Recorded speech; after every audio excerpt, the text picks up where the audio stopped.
The true story no one told about the German prisoners of war. My name is Heinrich Wagner. In 1945, the moment I truly understood that my country had lost the war came while I was lying flat on the hood of an American Jeep, the cold metal pressed against my chest, with the muzzle of a rifle digging into my back. I was 22 years old, a German infantry corporal who had somehow survived the frozen hell of the Russian winter. And yet, the thing that would shock me most that day was not the weapon behind me, but the food I was about to see placed in front of my eyes. If you stay with me for a little while, I will tell you how a battered road, a fenced tennis court, and 2 small ration tins convinced me that we Germans had never truly stood a chance against America. That morning, the road beneath us was shattered and cratered with potholes, and the driver seemed almost amused as he hit each one at speed. I lay stretched out on the bonnet, sliding helplessly, clawing for balance, finding nothing beneath my fingers but freezing steel. The windshield had been folded flat. The American in the passenger seat rested his boots near my shoulders, and I could feel the hard, unyielding circle of his rifle pressed between my shoulder blades. I knew his finger hovered close to the trigger, and that one sudden jolt, one wrong movement from me, could mean being shot and crushed beneath the wheels in the same instant. I had been captured on the Western Front not long before, pulled from the ruins like a broken tool, and now I was being carried toward the rear, no longer a soldier of the Reich, only cargo on an American vehicle. When we finally roared into the town, my bones ached from the relentless pounding. Dust and exhaust clung to my face as voices shouted for me to jump down. We stopped beside a fenced-in tennis court, its wire mesh and bright white lines gleaming in the spring sunlight. Inside, dozens of German prisoners wandered slowly across the hard surface like exhausted animals confined to a pen. A guard opened the narrow gate. I felt a shove between my shoulders, stumbled over a board at the entrance, and fell full length into the dust. My long greatcoat flew up as I landed face down. When I pushed myself up, brushing grit from my hands and knees, laughter rippled through the prisoners. Someone called out "Wigwam," mocking the way my oversized coat hung from me like a tent. The name followed me for a long time afterward. It was my first close contact with American troops for more than a few seconds, and I remember especially the 2 black guards at the gate, tall, rigid, unsmiling. Their dark faces and unfamiliar accents made them seem even more intimidating to a young German who had grown up rarely seeing a black man at all.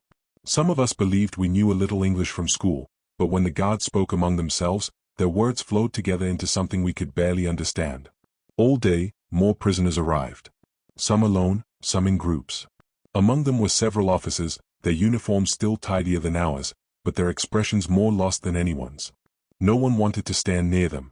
We assumed they would be questioned more harshly. Rumors grew inside the wire. Some said the Americans would shoot us once counting was finished. Others insisted we would be shipped off to labor camps on Indian reservations. With no real information, every rumor felt possible. That if you enjoy listening to my war history stories, please subscribe to the channel and turn on your notification icon. Late in the afternoon, a lorry arrived carrying cardboard boxes. Guards lined us up and handed each man 2 small tins, one marked K, the other C. Inside were meat, biscuits, ground coffee, powdered milk, sugar, and sweets. For men who had not seen real coffee in years, it felt as if something biblical had been placed in our hands. There was only one cold water tap inside the fence. We mixed coffee and milk powder as best we could and walked around sipping the strange, rich drink, peering at one another over the rims of dull metal tins like men unsure whether they were awake or dreaming. With rations of such quantity and quality, I remember thinking the Americans could probably have conquered Europe without firing a single shot. As evening fell, the air turned sharply cold.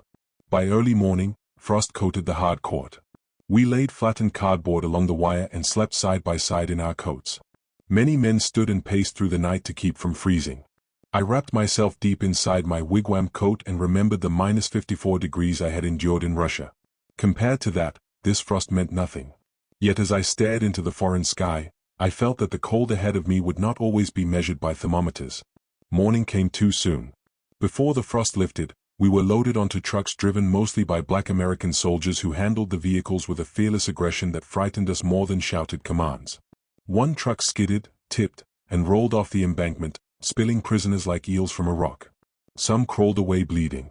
Others did not move at all. We watched in stunned silence, realizing how easily life could end before any officer decided our fate. By mid-morning we reached a farmyard near Balholder, buildings enclosing an open court dominated by a massive dung heap steaming in the cold air. A German-speaking American with a shovel pointed at a dozen of us and ordered us to dig a trench 6 feet deep, 6 feet wide, 20 yards long. No one spoke. Each strike of the shovel sounded like a drumbeat at a funeral. We were certain we were digging our own grave. Our fear deepened when trucks arrived carrying chemical drums and long wooden beams. The air tightened with dread until another American approached, speaking clear German, asking for carpenters to build a wooden frame over the trench. Then the truth struck us all at once. This was not a grave, it was a latrine. Laughter exploded from our chests so violently that the guards stared at us in disbelief, unaware how close we had come to believing our lives were over. In one corner of the enclosure, a group of SS men sat hunched together, silent and withdrawn, trying desperately to tear the identifying patches from their uniforms. Their efforts were pointless. The small blood group tattoos beneath their arms, marks of German thoroughness, identified them more clearly than any insignia ever could. After Bellholder, we were pushed into another holding camp so overcrowded there was scarcely space to lie down. Each night ended with men standing shoulder to shoulder until exhaustion forced them to sleep sitting upright. Even that misery did not last long. Within days, a long convoy of trucks carried us toward the Belgian border and into the town of St. Vith. There, on a broad meadow, we were marched into round tents pitched over ground scattered with fist-sized stones. When we tried to clear them away, the guards stopped us. So we slept curled tightly like dogs or perched awkwardly on the rocks, our backs aching until dawn. Not long after, we were lined up once more and driven to a railway yard where a long train waited for every wagon, an open coal car blackened by years of dust and fire. We knew immediately this journey would test us in ways the others had not. Before boarding, the Americans ordered us to throw away any improvised weapons, sticks, bottles, and scraps of metal. Though I had hidden a bottle of water beneath my wigwam coat, a large soldier chose me for inspection. He ripped it away and struck my face so hard I fell into the dust, blood pouring from my nose and mouth. Rage flared for a heartbeat, and I considered lunging at him. But when I saw other guards stepping toward me with submachine guns raised, the fire vanished instantly. One movement meant death. I wiped the blood away and forced myself back into line. 40 or 50 of us were packed into each coal wagon.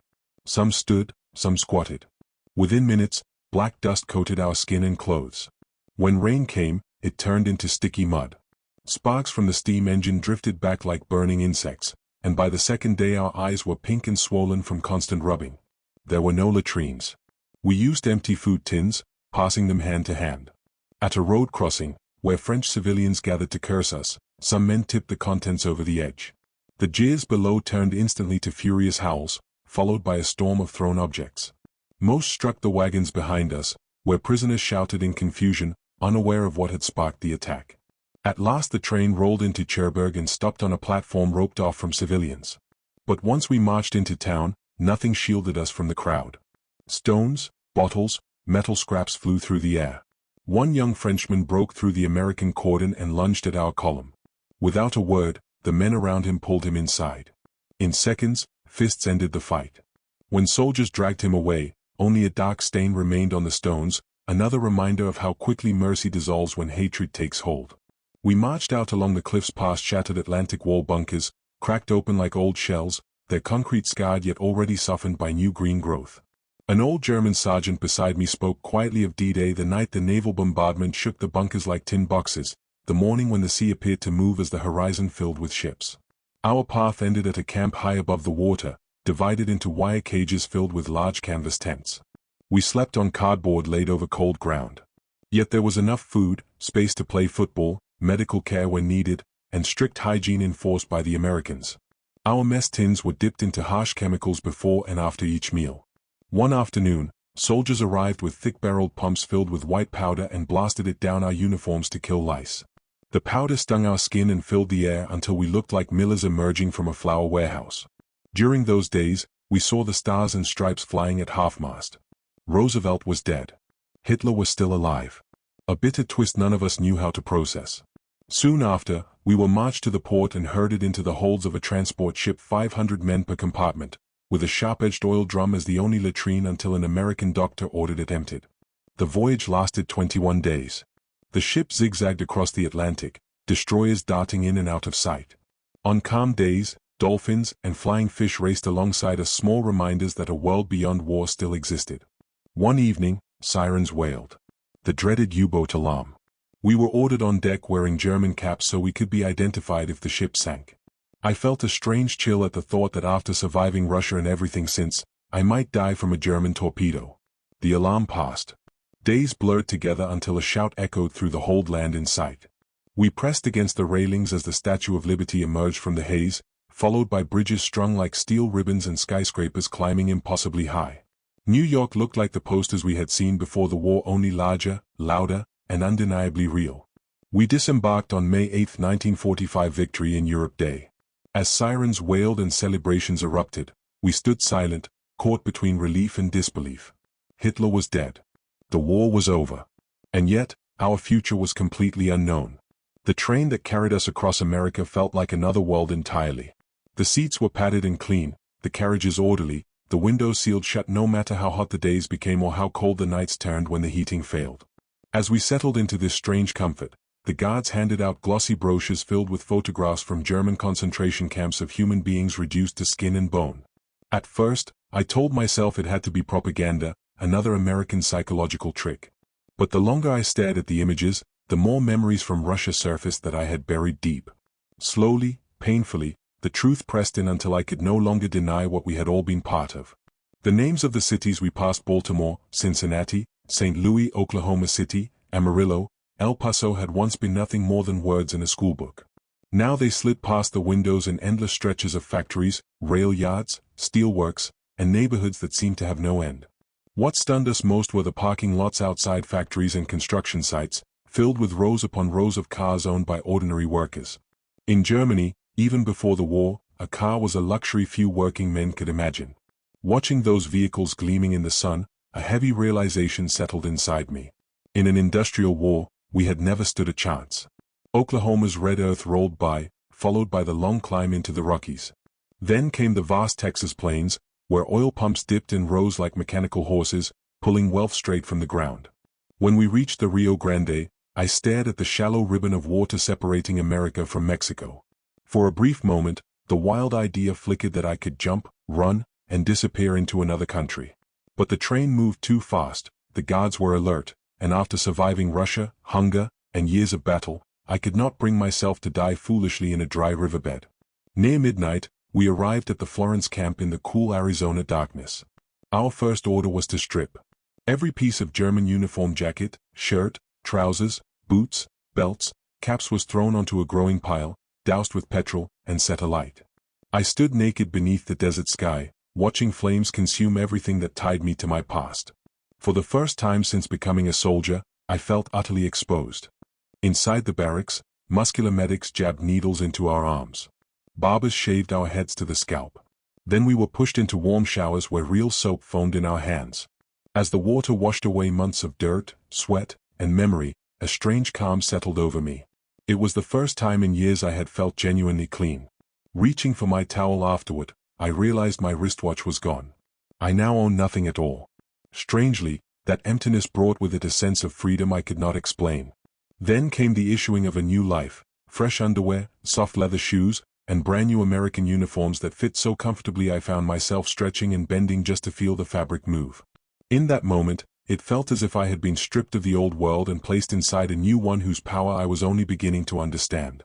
Life in Florence settled into an odd rhythm: football match on dusty fields, chess games played in whatever shade we could find, long afternoons in a small library filled with Schopenhauer, Nietzsche, and other philosophers whose words I struggled to grasp.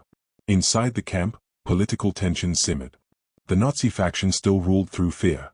We heard of a prisoner hanged for speaking openly against Hitler, a reminder that even in American custody, the regime's shadow lingered. Eventually, we were sent north to Montana near Laurel and Billings. There, we hoed endless rows of sugar beets using tools so short they forced us to bend until our backs screamed. When rations were cut, our pace slowed until productivity collapsed and food was quietly restored. Despite the labor, the place felt close to freedom. Wide skies, snow-covered peaks near Yellowstone, clear river water, and the rare pleasure of walking fields beyond barbed wire. From there, we traveled to Winters, California, a land of rolling green hills. The camp was clean, the tent spacious, the food almost embarrassingly plentiful. The YMCA organized music, theater, and sports. For the first time, I felt an American kindness that seemed rooted not in politics, but in a simple belief that we were still human beings. Then came Fisher's escape plan, bold in imagination, doomed in reality. One night, 4 of us cut through the wire, slipped out carrying small bags with soap and scraps of food, and slept in a hedge. By midday the next day, 2 friendly policemen were already sitting beside our bags, waiting to escort us back. The camp had not even noticed we were gone. We received 3 days' punishment for cutting government wire, and I promised myself never again to run away with Fisher. Soon after, we were shipped to Casa Grande, Arizona, where we worked cotton fields alongside black and Mexican laborers who were underpaid, overworked, and often mistreated. A new commandant arrived, a Jewish officer who declared that because his family had suffered in the camps, we would eat and labor like concentration camp prisoners. The next day, our rations were barely enough to stand. Output collapsed instantly. By evening, furious farmers demanded change, a full hot meal appeared, and the commandant quietly vanished from the roster. Christmas in Casa Grande was cold and windswept. We gathered around a small tree lit with real candles and sang carols. American motorists stopped along the highway to listen to German prisoners singing Silent Night, their applause drifting through the desert as if the war had loosened its grip, just for a moment. Back in the main Florence camps, the days slipped into a dull, grinding routine, hauling supplies, cleaning, marching, performing the kind of repetitive labor that wears down both patience and pride.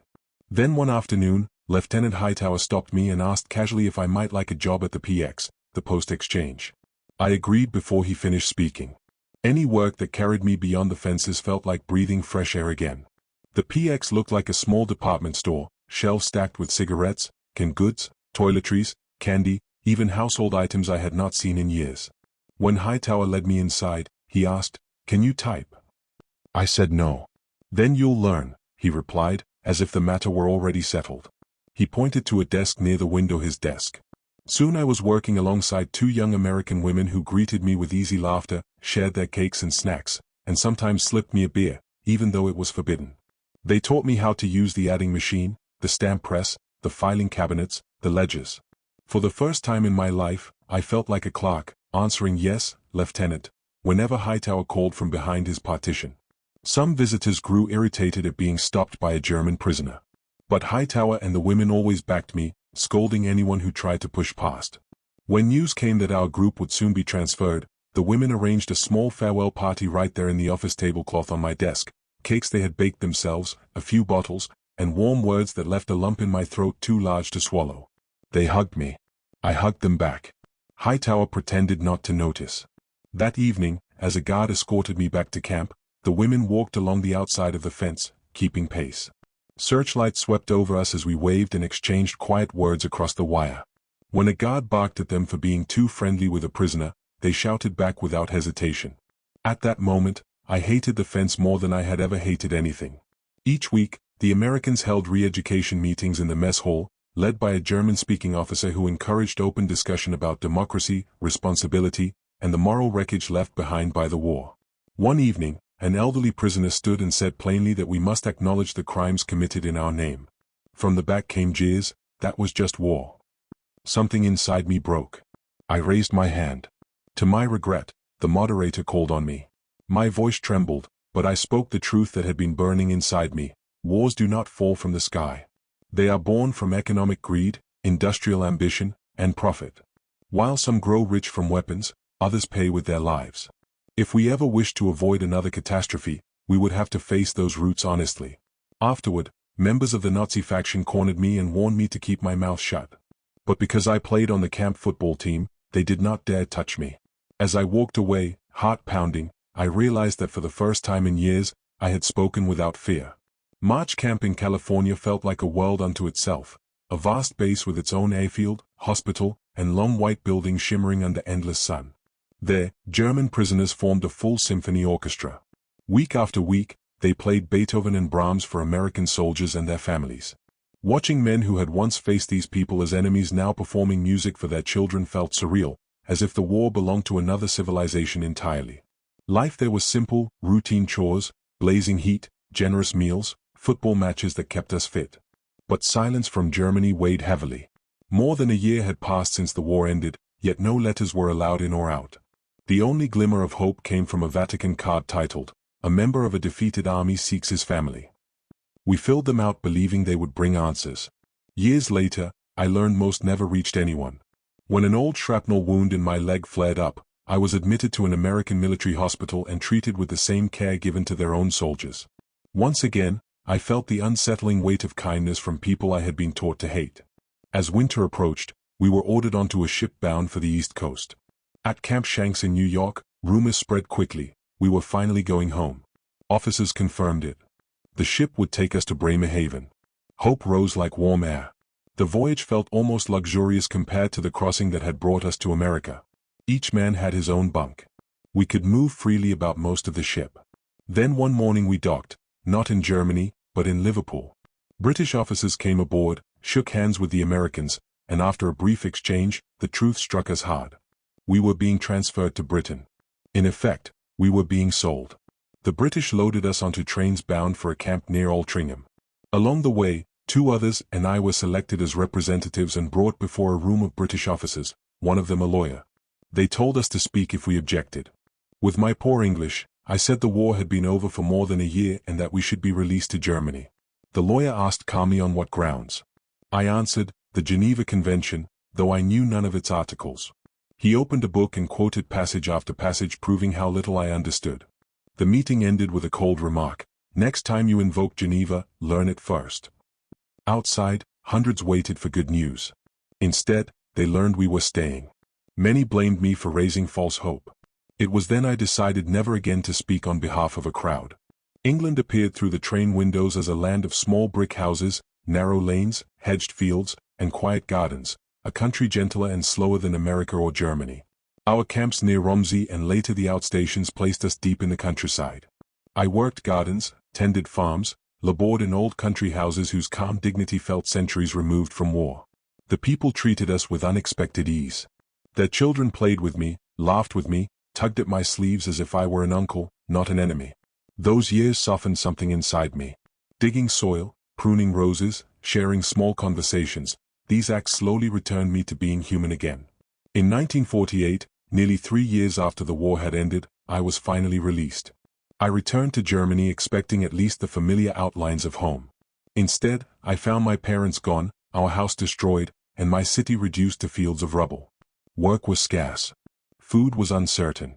And more than anything, silence filled the air. No one wanted to speak about the war.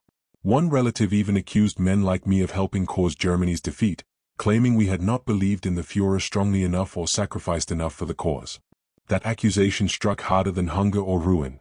Standing among the remains of a country I barely recognized, I understood that Germany was no longer my home. I remembered Colonel Courage, the English commandant in Hampshire, who had once said to me, "If you ever want to work on a farm again, come back." And so I did. I packed my kit bag, took a long breath, and returned to England. I worked on farms around Coundle and Preston, played football for the Bentley Village team, and slowly felt myself re-entering the human circle I had thought lost forever. Later, Colonel Courage hired a young Swiss au pair. In the quiet, steady rhythm of English rural life, she and I grew close. We married in Switzerland in 1952. A son followed in 1954, a daughter in 1956. I found work with the railway at Alton, first as a cleaner, then trained as a signalman, a job I held with pride until retirement. Looking back, my life did not grow in the country I fought for, but in the country I once fought against. I am an old man now. My wife has been gone since 1980. My children have families of their own. When I look back, I see that from the age of 18 to 26, the years that should have been the finest of a man's life, I belonged entirely to war and captivity. And I carry a weight that has nothing to do with losing a war. It comes from what we did in Russia. From memories that do not fade. A village burning in the snow. A boy staring at us with empty eyes. Guilt is something you carry quietly, like an old wound that never fully heals. Yet I have no complaints about how the Americans or the British treated me. There were hard days, rough voices, rough hands. But more often than not, they treated me as a human being, even when they had no reason to. When I look back now, the memories return not as a single story, but as small, bright moments. The first taste of an American K-ration that felt like manna from heaven. The sight of New York rising out of the mist. Parking lots filled with the cars of ordinary workers. A hot meal at 3 in the morning in Arizona. A clean bed and warm blanket after months of dirt and cold. These moments taught me something I did not understand at 18. We did not lose the war only because of tanks or guns. We lost because America had factories, food, oil, an abundance so vast that even its prisoners felt it. And we lost because, in many moments, your society chose humanity over revenge. So to those of you watching this, men my age, Americans who remember fathers or uncles who fought, I want to say this plainly: thank you for not treating us the way our own regime treated its enemies. And take this warning from an old man who has seen how easily a nation can slide into darkness. If you forget the economic and political roots of war, if you ignore who profits and who pays, your grandchildren may be forced to learn the same lessons at a far higher cost. As for how to judge my story, whether it is tragedy, crime, or dark comedy, I truly do not know. I know only this. From the moment I lay on that American Jeep with a K-ration in my hand, I understood that we Germans had never really had a chance to defeat a country as rich as yours. And we certainly could not defeat a nation rich enough to treat a prisoner like me with simple, ordinary kindness. This is my story. If you enjoy listening to documentaries and war history, please subscribe to the channel and hit the like button. Also turn on your notification bell so you don't miss out on any new post.